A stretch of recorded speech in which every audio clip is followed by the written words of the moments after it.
Hi folks, welcome to Computer David Tutorial. In this tutorial we're going to see arrays. Let me tell you what are arrays. Arrays are a group of similar data items. We can store all of them with a single name. Why do we need arrays? Because you cannot store 1000 variables with we cannot give different names for every variable. If you are having a big data like mark sheets, you cannot give every mark a name. For example, if you are having a students mark list, the students in those university counts up to 1000 or 1500. You cannot give all of them a name, all of those marks a name, so that we can simply have an array of students with a record of 1000 variables. Now students hold 1000 members data. That's the basic thing about arrays. Let's see how it is stored in the memory. In memory, it can be referred with a single name, like this box alone. You can, if it is a student, you can access it using the variable student. With single index, you can access every data. The index is always an integer, that is 0, 1, 2, 3, 4, 5, and these are stored in contiguous memory, which means in a continuous manner they will be stored. If you are having an array students of 1000, then you can call it with student of 0, student of 1, student of 2. Like that you can call every data and access it, and you can also modify it. In this space we have stored a string hello. Array always starts with 0, not with 1.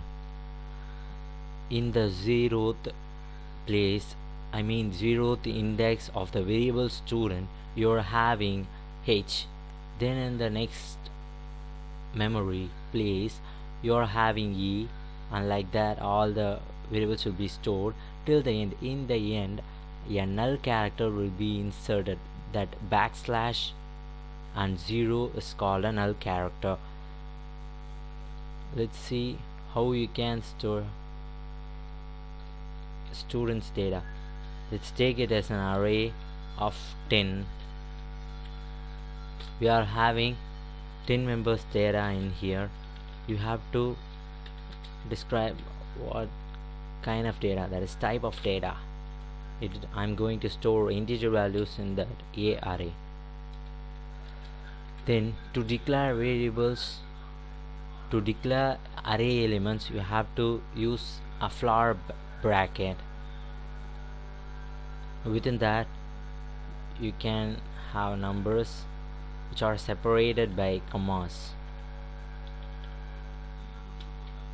Even though you have just inserted 5 values, this static allocation, static means which is allocated before the running time, so all of the memory which are not instantiated or used will be getting waste. So we can have the full memory right there. Now we have 10 elements in this array. Then you can perform some operations with these arrays. First of all, let's view these variables.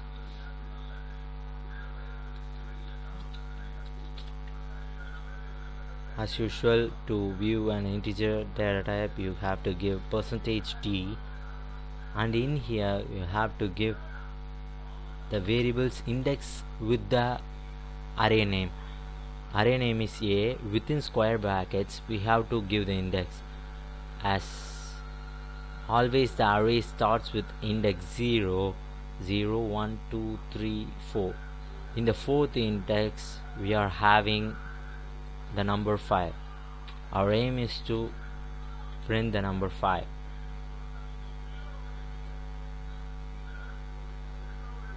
Let's go compile it.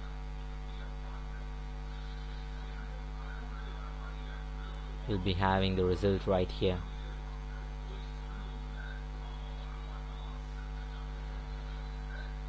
It is compiled successfully. There are no errors, no warnings.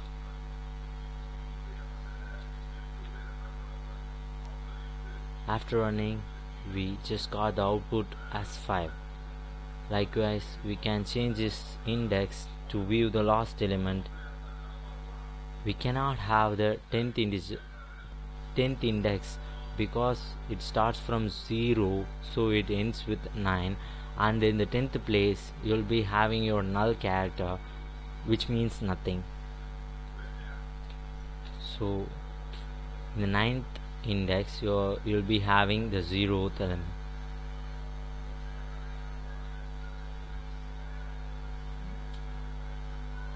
Successfully we have the output. Likewise, you can also store characters or integers, floats, doubles, and you can store a string with this arrays. We are not having a data type called string, but we can make a string with an array of characters.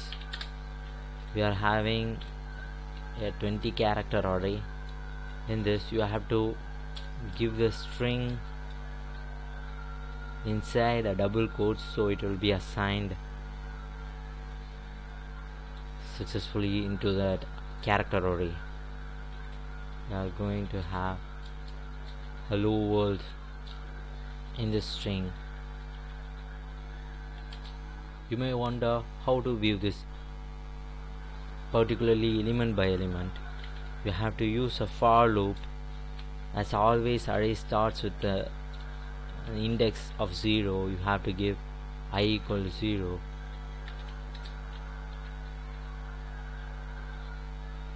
And I less than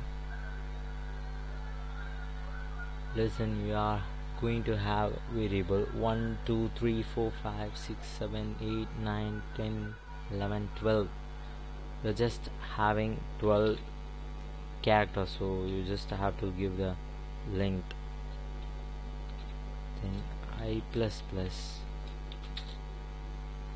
Within that you have to print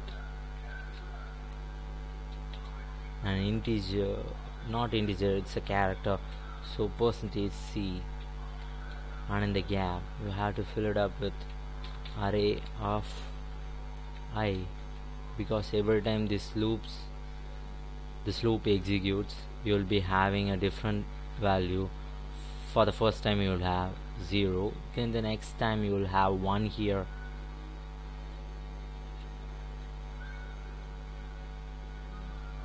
It's going to work awesome. I'm going to print every character on a new line, so I'm giving /n escape sequence, compiling it, compile successfully, running it, prints hello world. If you want to print all of them in a single line, you can just remove this /n. You can just execute, you can just give it. Without using loop also you can print the state, print it. C doesn't support string data type, but it allows string to be printed or used directly. You can just compile it again. To print a string you have to use %s, and you just have to give the name of the array, not no square brackets or those indexes. you are just having the same output we have done with the for loop.